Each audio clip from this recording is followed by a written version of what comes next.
A gente tem visto, né, assim, a gente já falou um pouco semana passada, a gente tem visto que hoje é o grande assunto da odontologia, não só assunto como prática, né, os nossos pacientes. Tem gente aqui que nunca nem fez remoção de cárie e talvez nunca nem vai fazer, porque os nossos pacientes têm chegado com lesões não cariosas, né? Então, o que é uma lesão não cariosa? Uma lesão não cariosa é uma lesão sem envolvimento bacteriano. Ela tem outros fatores envolvidos, mas bactéria ela não tem, tá? Então, antigamente a gente chamava essas lesões de lesões cervicais não cariosas, LCNC. Hoje a gente já mudou essa forma de falar, porque elas estão presentes não somente nas cervicais, tá? Elas estão presentes em oclusais, elas estão presentes em palatinas, elas estão presentes em faces vestibulares. Então, são todas lesões não cariosas, tá? Mas aqui tem uma definição desse autor, gente, que é um autor que, junto com o professor Paulo Vinícius Soares, fazem uma grande equipe, né, assim, a nível de odontologia mundial, que estuda toda essa questão de lesões não cariosas e envelhecimento dental precoce, tá?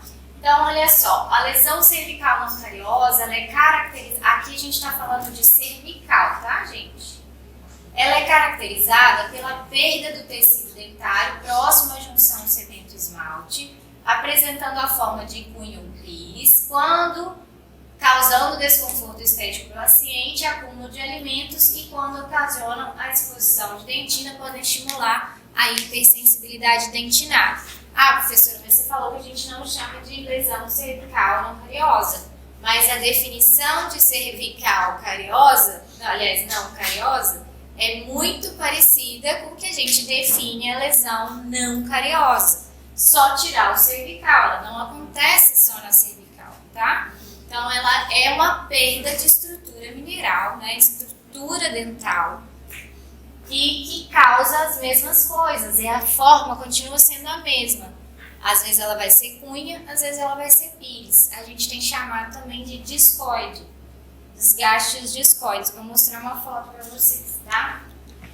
Então, essa é uma definição simples. E o que aconteceu na dentística, né? E a gente chama até hoje de classe 5. Antigamente isso era chamado de classe 5.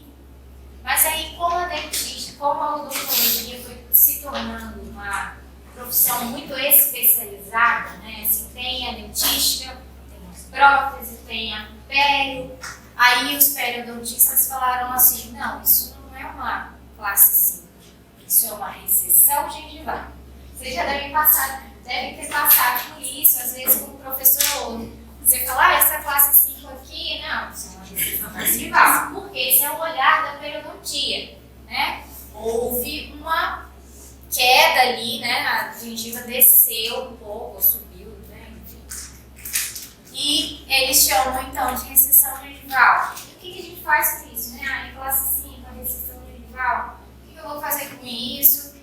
Eu recubro ou eu restauro? Né? A odontologia é uma profissão muito baseada em bom senso. Então, dependendo do tamanho, né, dessa lesão, a gente vai precisar fazer os dois. Recobrir e restaurar. Ou a gente vai só recobrir, ou a gente vai só restaurar. Isso precisa ser avaliado, né? E aí, com o tempo, foi sendo chamado também de hipersensibilidade dentinária. Isso é uma lesão de hipersensibilidade dentinária. Depois chegamos, então, na classificação de LCNC, então, lesão cariosa, aliás, lesão cervical não cariosa, e hoje a terminologia correta é uma lesão não cariosa, tá? E a gente pode usar essa terminologia para onde ela estiver. Então, lesão não cariosa em face palatina, lesão não cariosa em face vestibular. Só especificar onde ela se encontra. Lesão não cariosa na cervical, tá? Mas no nosso prontuário, quando a gente restaura, a gente pode usar essa classificação de classe 5, porque facilita a nossa conversa, né? Certo? O que acontece com caliosa, gente, por que ela é tão complexa? Porque ela é 100% multifatorial. 100%. Não tem nada assim que explique só odontologicamente. Tá? Então, todos os nossos pacientes que apresentam lesões não cariosas estão vivenciando um processo complexo. Um processo que vai implicar na sua saúde mental. E eu estou falando de saúde mental aqui, não estou falando de doido, né? Estou falando de saúde mental, de gerenciamento, um bom gerenciamento, né, das nossas emoções, do nosso estresse. Então, quando o paciente chega pra gente, a gente precisa conversar sobre tudo isso aqui. Como que você dorme? De que lado que você dorme?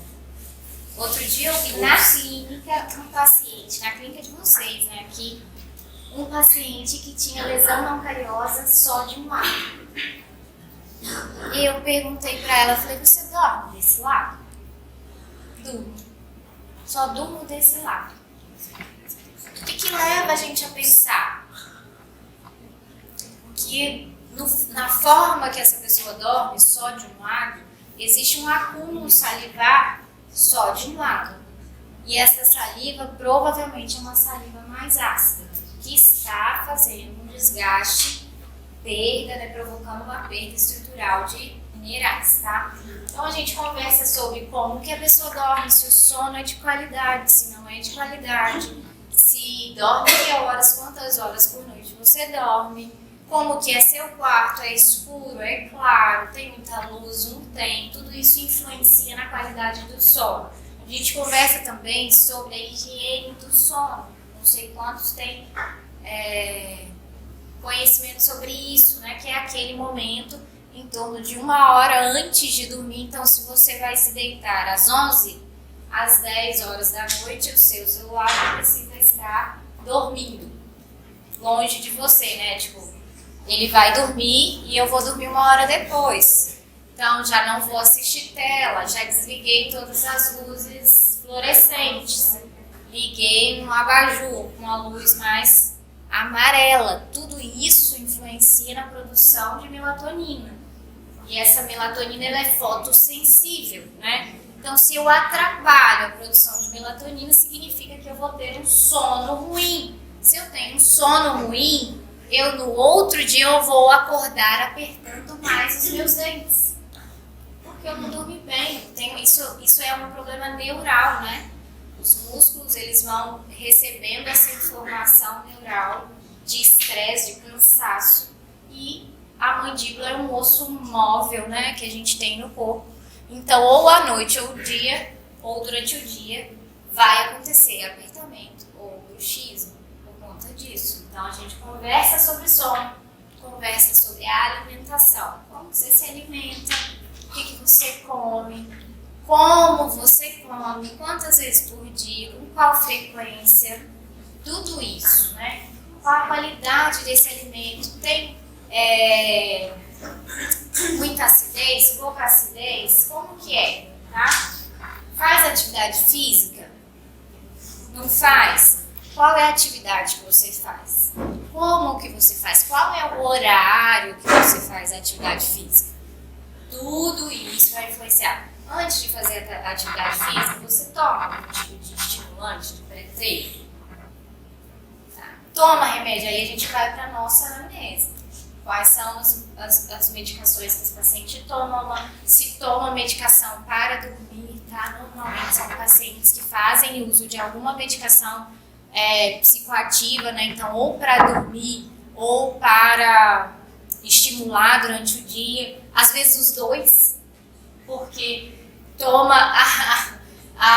como é que chama? O Vevance, a Ritalina durante o dia para produzir, e à noite toma uma medicação para dormir, Zolpidem, uma outra medicação, que são medicações que diminuem o índice salivar e, se a gente for der a bula, aumentam a hiperatividade muscular. Então, elas aumentam apertamento, bruxismo, tudo isso, tá? Então, a gente precisa conversar com o nosso paciente de uma forma leve, para conhecer ele. Não adianta ficar sentado e conversar, e fazendo pergunta, que a gente não vai chegar em alguma coisa. Você tem que ir conversando para conhecer, né? Como que é? Mas como que você faz isso? Nossa, mas você trabalha tanto. Que horas que você vai na academia? Então a gente vai conversando e vai entendendo um padrão do paciente, tá? E ela é 100% então multifatorial, porque ela depende de tudo isso. E como então que a gente vai tratar esse paciente, né? Se ela é essa complexidade toda. Então existem 3 manifestações da doença não cariosa, da lesão não cariosa, né? Então a primeira que a gente sempre observa é a perda precoce, né? Aquele dente não deveria ter a incisal desgastada daquele jeito, tá? Então a perda precoce de estrutura mineral dental, esmalte, dentina e osso, tá? Então por isso que tem as recessões gengivais, porque vai tudo no pacote, tudo que é tecido mineralizado paga a conta, tá? Recessão gengival, porque é uma consequência disso aqui. E aí, hipersensibilidade dentinária vai ser então a sintomatologia porque a dentina ficou exposta, né? Expôs túbulo dentinário, expôs terminação nervosa, então vai ter hipersensibilidade dentinária, tá? Ah, professora, mas eu atendi um caso de um paciente cheio de lesão cariosa que não tinha hipersensibilidade dentinária. Acontece, tá?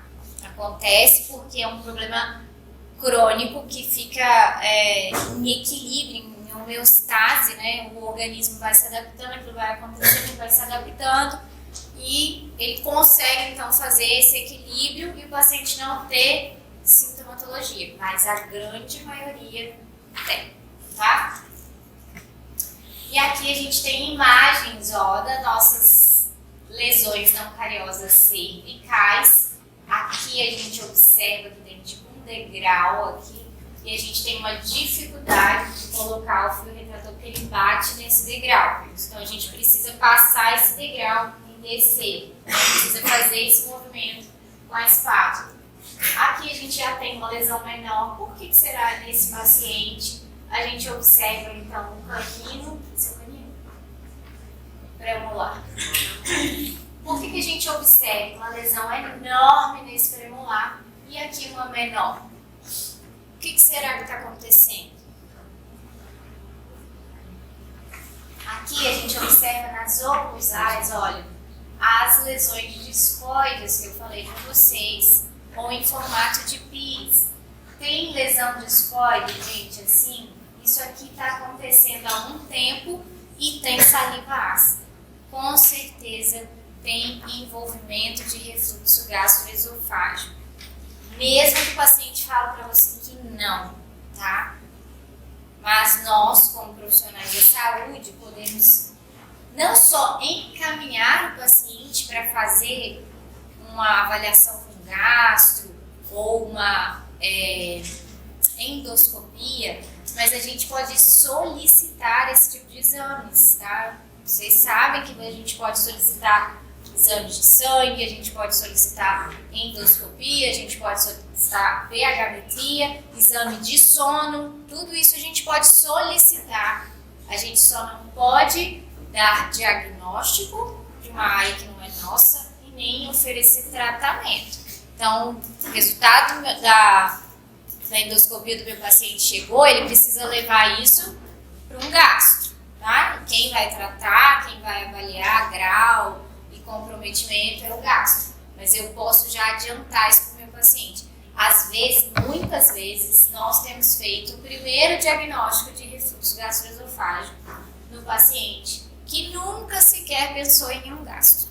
Eu não sei nem explicar, né, o porquê que esse paciente não tem outras sintomatologias. Talvez tenha e a gente não, e ele não tomou consciência completa de que aquilo está acontecendo. Às vezes tem um desconforto, né, mas passa. O ronco está associado ao bruxismo, está associado ao sono ruim, entendeu? É um pacote completo, tá? Não tem jeito de desmembrar. Ah, esse paciente só faz apneia do sono, não tem. Normalmente, se ele faz apneia do sono, ele tem o refluxo gastroesofágico.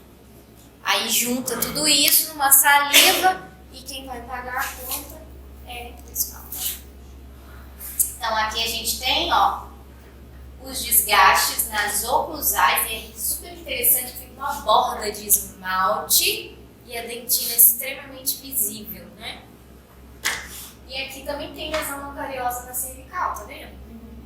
Então é realmente, né, um caso. Aqui, olha, o que a gente tem aqui? Perda de ponta de canino, né, de cúspide de canino, e por consequência nós temos as lesões não cariosas. Aqui, o que a gente vê são as vesticulares completamente desgastadas. A gente observa que tem uma borda de esmalte aqui, parece que foi feito um preparo para a faceta. É assim mesmo que a gente vê, tá, gente? Você olha e você fala, meu Deus, o que aconteceu aqui, né? Mas ao mesmo tempo, ó, tem desgaste incisais, tem lesões cervicais. Esse aqui é um caso de, provavelmente, desgaste proveniente da alimentação, né, de fora para dentro, porque está na vestibular, junto com parafunção, muito grave, né? E aqui a gente vê também lesões não cariosas, perda de estrutura nas incisais. Esse é o paciente que tem chegado para a gente, né? Muitos. A gente observa que os dentes se comportam de maneira diferente, né? Isso é normal porque cada dente tem um tipo de inserção óssea. Pensa que a gente tem a musculatura que faz um comando, né, de atividade. Isso pelo sistema neural vem esse comando. Os dentes são duros e recebem esse comando de uma forma, mas quem dissipa essa força é o periodonto no osso. E aí essa força começa a acontecer muitas vezes, de forma descompensada, né, desequilibrada. E o periodonto começa a sentir, começa a ter problema para dissipar essa força. O que ele vai fazendo? Vai acontecendo uma recessão, né? A gengiva vai descendo e o tecido exposto, então, começa a perder minerais. E isso tem um envolvimento com uma outra questão, que é a saliva ácida, que é a biocorrosão, tá? Isso aqui, gente, ó, esse caso aqui é aquele caso de alerta. O paciente chegou sem a ponta da cúspide de canino, com a microlesão aqui na cervical. Você já pega essa foto aqui e mostra pra ele. Ó, se você não cuidar, você vai ficar assim. É assim que a gente tem que chocar. Informação informa, mas choca, né? Então a gente lida com isso, não tem problema, tá? Então, olha só, o que tem no envolvimento disso, né? A gente percebe que, olha, em 27% dos casos, gente, essa informação é de 2014, tem 10 anos. Eu, com certeza, voto aqui que esse número dobrou, tá? Então, refluxo gastroesofágico em 27% dos casos. Mas eu acho que é muito mais, tá? Muito mais que isso, pelo que a gente observa. Prevalência de bulimia em torno de 1%. Então, alguns pacientes sofrem de distúrbios, né? E, ok, a gente tem esse caso também. Dentro da nossa alimentação, olha as substâncias e o pH das substâncias. Coca-Cola, 2,5 a 3,2. Qual que é o pH crítico, gente, da saliva? 5,5. Baixou de 5,5, a perda de minerais começa. O processo de desmineralização começa. Ah, mas isso acontece de forma dinâmica e esses minerais vão voltar para o dente, né, na remineralização. Mas como que faz essa volta? Como que reequilibra essa balança? A saliva precisa recuperar esse pH, ela precisa subir, passar de 5,5. Então tem que ser uma saliva que tem qualidade, tem que ter quantidade e tem que ter coisas que favorecem a devolução desses minerais. Então, flúor na composição, mucina, tudo isso, tá? Então, se a gente toma uma Coca-Cola, o pH chega a 3, bem abaixo do pH crítico, né? E se eu tomo a Coca-Cola com uma frequência durante o dia, significa que eu não estou dando tempo para minha saliva recuperar esse pH. Então, eu estou mantendo a balança da desmineralização e remineralização só na des. Tá? Suco de limão é mais ácido do que a coca. Suco de laranja também é ácido. Aí a gente tem uma geração, né? Meus filhos não tomam refrigerante. Graças a Deus. Mas toma suco de uva. É o café. O que café vai tá bom. adiantar, gente? Mas eu não devo vir do café do mundo. Tudo, nossa, gente, aqui está o público de lesão não cariosa. Aqui estamos o público de lesão não Você fala no cariosa. pH, dá um exemplo, ó. Você bebeu, você acordou com a boca seca. Desidratou. Já Já falei passou o semana ácido. passada. E acordou, escovou o dente, sabe o que você fez? Pegou tudo que tava de mineral assim, solto e Não escova o dente, bebe passou a bastante água. régua. Acorda, lava a boca, faz de repente uma raspagem da sabuga lingual, líquido, muita hidratação. Mas eu falei semana passada e vou repetir, gente. Vai parar de tomar vinho? Vai parar de tomar vinho? Não, não vou parar de tomar vinho. Mas eu vou tomar uma taça de vinho e 2 de água junto. Por quê? Porque é isso que vai dar subsídio para minha saliva recuperando o pH. Quanto mais diluição, menos problema. O fígado vai agradecer, no outro dia você não vai estar com a boca seca. Se o povo vai lembrar Tem que beber, tá? Então, a mesma coisa, gente, estou falando do vinho aqui, a gente está brincando com relação ao álcool, mas estou falando a mesma coisa para isso aqui, tá? Posso tomar suco de limão? Pode, com uma garrafinha de água. Tomo suco de limão e água. Suco de limão e água. E de preferência, não tomo suco em bicadas. Tipo assim, tô almoçando.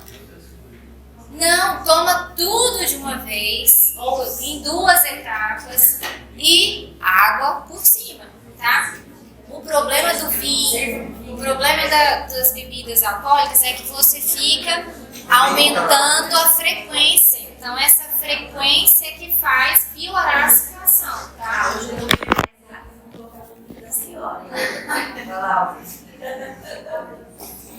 água da piscina. O café, gente, olha só, o café tem um pH ok, né? Ele vai cair um pouquinho, mas ele não vai cair tanto, não é tão prejudicial assim. Agora, pensa nisso aqui, gente, ó. Pensa nisso aqui. Água de piscina. Pacientes esportistas, né, que nadam com frequência também têm apresentado esse tipo de lesão, principalmente nas veias tubulares.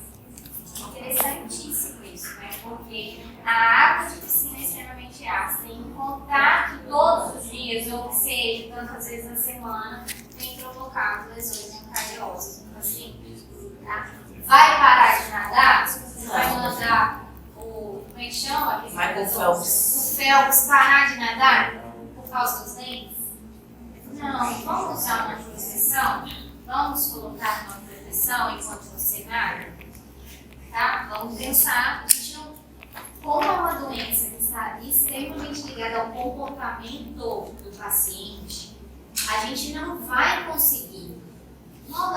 Já entra sabendo, não vou conseguir resolver esse negócio, mas eu preciso manejar. O que eu posso fazer para melhorar? Vai tomar mais água durante a ingestão desses líquidos, vai tomar de canudinho, que dá para tomar de canudinho, mesmo assim não pode eliminar água, vai para a piscina, mas vai para o bucal, tem refluxo gastroesofágico, vai tomar um remédio, procurar um médico, pelo amor de Deus, tá? Isso aqui, gente, tem acontecido muito, muito com a gente, porque tem a ver com ansiedade. tem a ver com estresse, com a sobrecarga. Então, muitos de nós não temos problemas gástricos, mas a gente tem feito reforço gastroesofágico, né, por conta do nosso estilo de vida. Oi. Fui eu, não. Então, precisa olhar para isso. O pior aqui, né, é o fluido gástrico. Não tem nada pior do que saliva ácida, gente. Saliva ácida destrói mais dente do que cara. Então, saliva tá ácida. Mas, professor, como é que a gente tem essa percepção que a nossa saliva tá ácida? Pelo que você come, pelo que você bebe, como que você tá, o seu estado geral. Tô ansiosa, nervosa, sobrecarregada, não dormi direito, pode saber.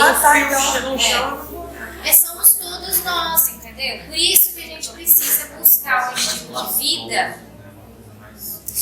Por isso que a gente precisa buscar um estilo de vida que nos proporcione o mínimo de saúde mental, por exemplo. Porque tendo saúde mental, a gente consegue manejar o resto, porque aí diminui o refluxo, você desconta menos na bebida, entendeu? Você faz atividade física, você tem uma vida mais saudável, tá? Agora, antigamente se falava assim, essa lesão que você tem, cervical não cariosa, a primeira coisa que você falava, como que fica a sua escova de dente? Aí o paciente falava, fica toda assim, é por causa da escovação. Só que agora nós estamos numa população que, quantos de vocês usam aquelas escovas coloridas, ou Curaprox, ou Elmex, ou a própria da Colgate, que tem muitas cerdas? Quantos usam? Olha só, é uma escova extra macia. Vocês acham que ela está fazendo a lesão não cariosa? Não está. Nem com a força que o paciente quiser colocar. Não é ela que está fazendo isso, tá? Então a gente tem uma população que tem acesso a escovas macias, né? A grande maioria. Temos uma população que tem acesso a tudo muito, né? Trabalha muito, dorme pouco, come bem, bebe, tem toda essa coisa. Pronto, é a escova de dente que está fazendo. Não é, né, gente? Olha só, essa é a explicação que a gente tem para as lesões não cariosas. Espera que eu vou colocar aqui, no português. Olha só. É porque essa imagem aqui é tirada do artigo do GRIP de 2012, que foi o artigo que bateu o martelo em 2012, falando o que é uma lesão. Nesse caso aqui, ainda era lesão cervical não cariosa, tá? Então, o que é, como que ela se forma. Então, ele bateu o martelo com esse artigo. Eu tenho, também posso disponibilizar para vocês.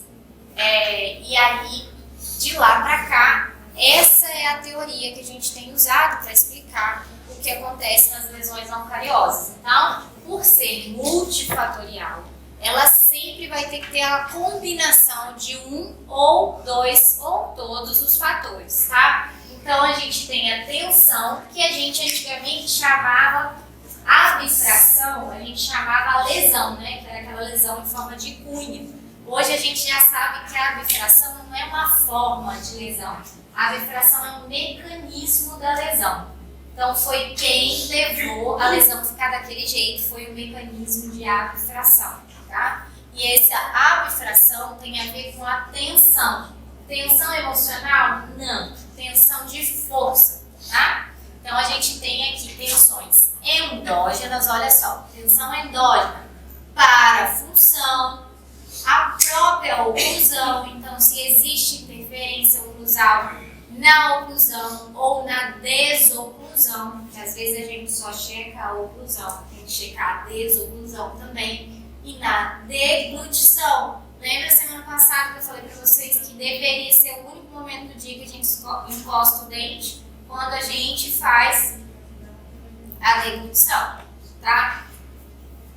Exógenos, mastigação, hábitos, ocupações. Então, como que essa pessoa trabalha, qual que é o tipo de função função, né? Tudo isso influencia, tá? Se tem próteses, tipos de tensão, ela pode ser estática ou por fadiga cíclica. A estática, qual é? O apertamento, né? A gente aperta o dente, então ela é estática. A por fadiga cíclica, então, é aquela que tem movimento. Pode ser o bruxismo, a própria forma de escovar, aí a gente não está falando da escova, a gente está falando de uma fadiga cíclica ao longo de uma vida. Não deveria acontecer aos 35 anos, deveria acontecer lá aos 70 anos, tá? Então a gente tem a tensão, temos a fricção, que tem a ver com desgastes. Então, também, endógenos, pode ser atrição, né? Parafunção e deglução. Endógenos de abrasão, mastigação, ação da própria língua. Tem paciente que é hipervigilante, então ele fica com a língua, sabe, naquele dente, naquele lugar o tempo todo. Exógenos de abrasão, a própria higiene bucal, né, dental, os hábitos que a gente tem, ocupação e próteses odontológicas. E erosão, movimento de líquidos. E aqui embaixo a gente tem a biocorrosão, que antigamente era chamada de erosão ácida. Hoje é a biocorrosão e ela pode ser química, bioquímica ou eletroquímica.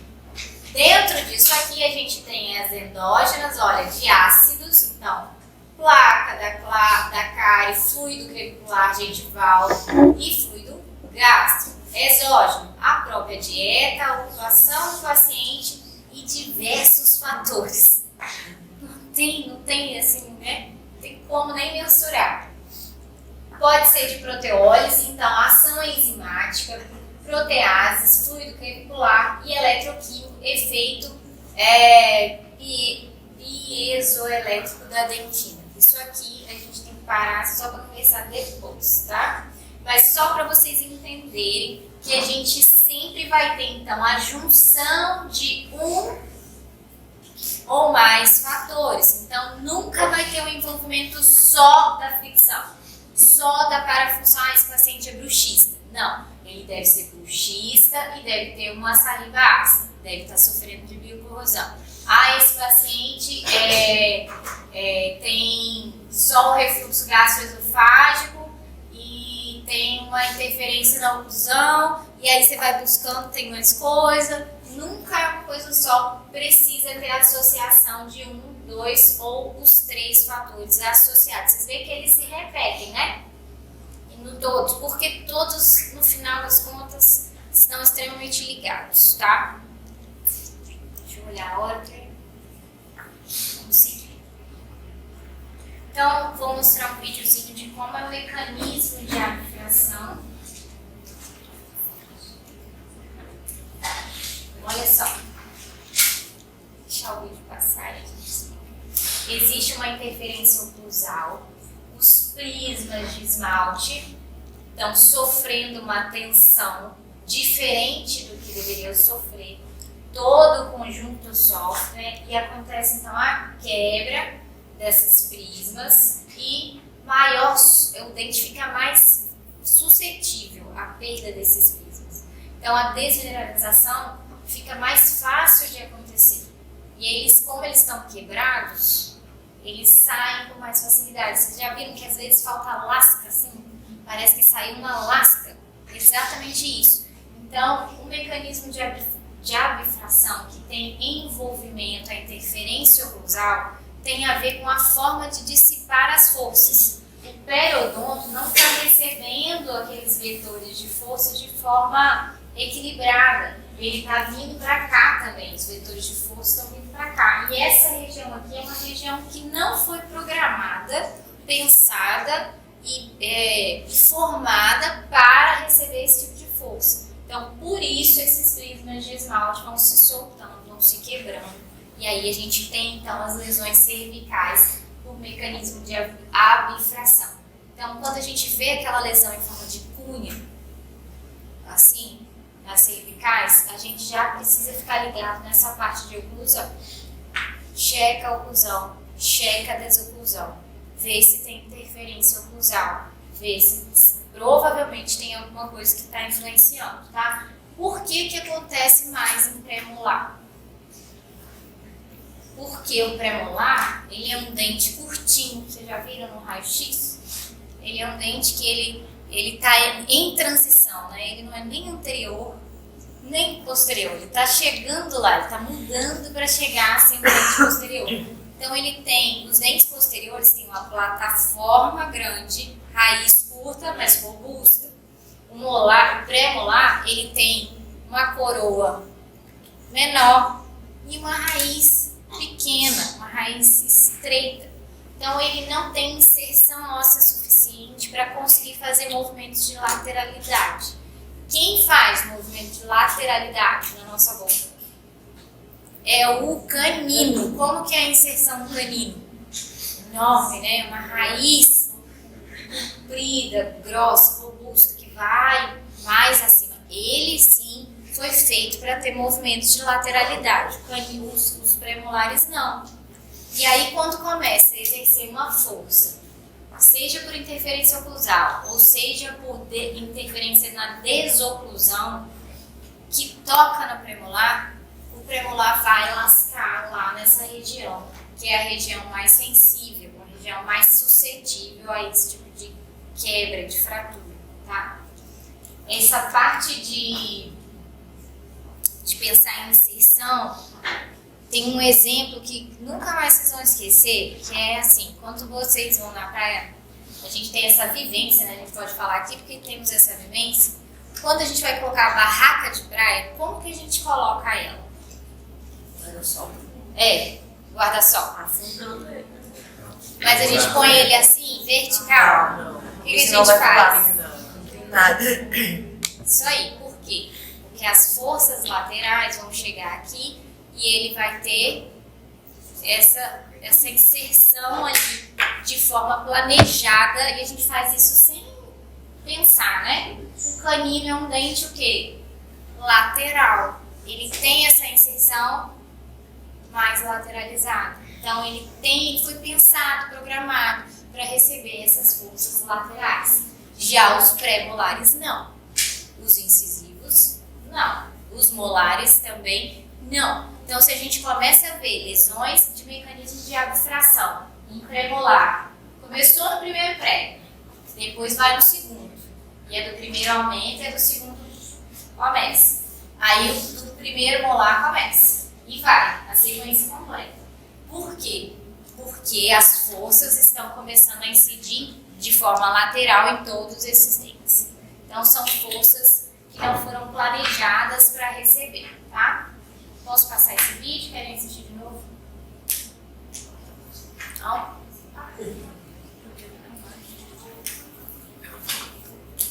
Ué, é esse mesmo? Não, esse é o de biocorrosão. Esse é o mesmo. Aqui, de biocorrosão. Pode voltar assim. Pode. Quer gravar? Gente, isso aqui vocês acham na internet? Eu até copiei o... Tem na internet. É uma equipe que tem bastante material de lesão não cariose, tá?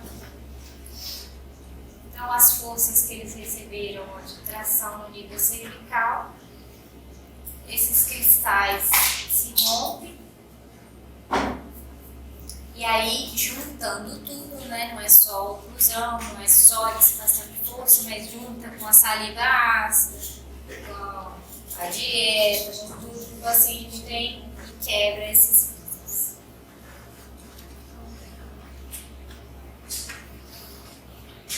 E o mecanismo de biocorrosão é uma perda, né, de mineral através da saliva. Então,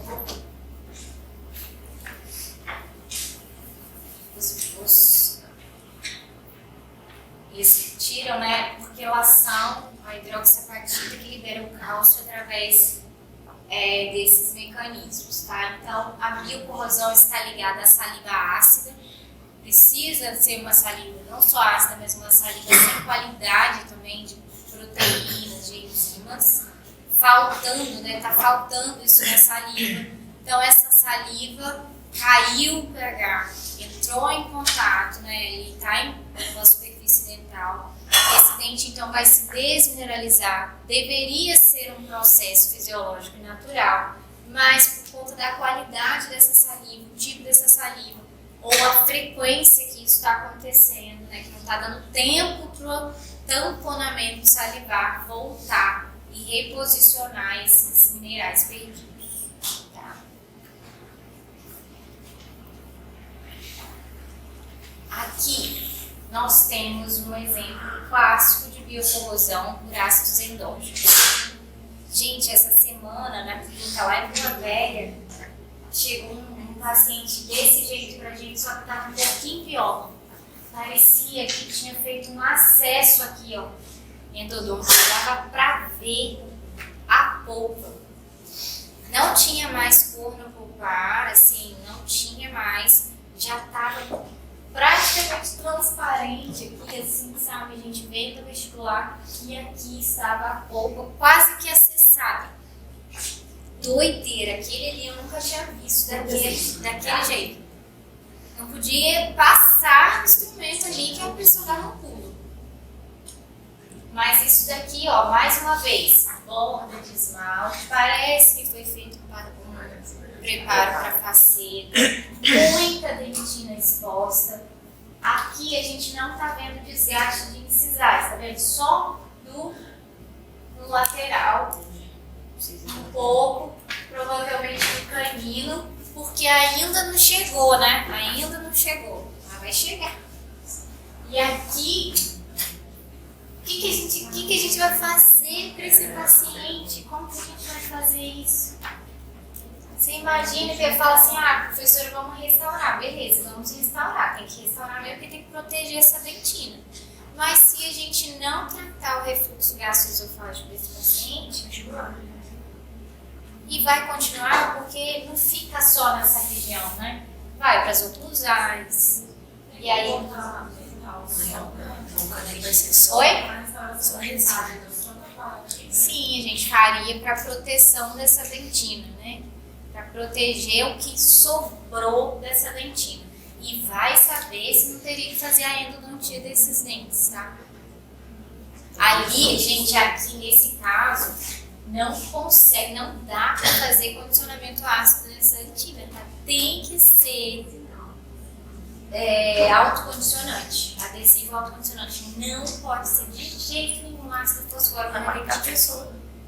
Não pode, porque já é uma dentina muito fragilizada, tá? Muito exposta. Vou passar a última foto e a gente encerra pra gente não perder a hora. Aí, mais um exemplo de biocorrosão por ácidos agora exógenos. Vocês perceberam, né? A gente falou disso no clareamento de exógeno, né? De externo e de interno, né, que vem de dentro. No caso, quando a gente fala de biocorrosão, a gente fala então endógeno e exógeno. Tá? Os exógenos vão fazer o quê? Mesmo movimento, só que nas vestibulares em vez de palatinas. Tem desgaste na vestibular, tem a ver com o que vem de fora e não com o que vem de dentro. Então, provavelmente é o tipo de alimentação, o tipo de bebida, ou a forma que a pasta, talvez, dental que a pessoa usa, e fica do mesmo jeito, um lado de esmalte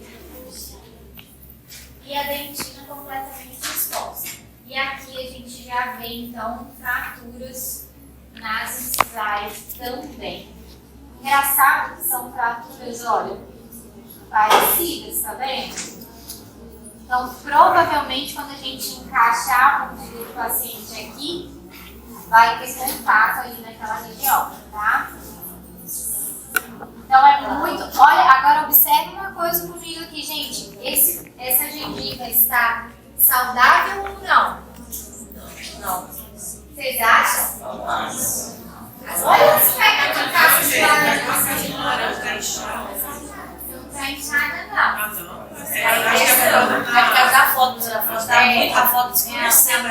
aprendeu.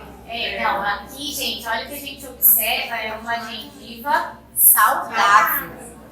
É outra característica de pacientes de lesões não cariosas. Eles não têm problemas periodontais. Porque se tivesse problema periodontal, o dente caía, não ficava na boca.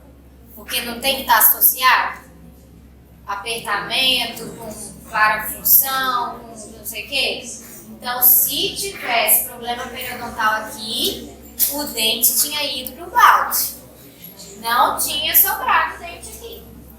Mas por ele ter uma saúde periodontal, quem está pagando a conta é o esmalte, não o periodonto. Tá? Gente, eu vou encerrar aqui. E a gente recomeça.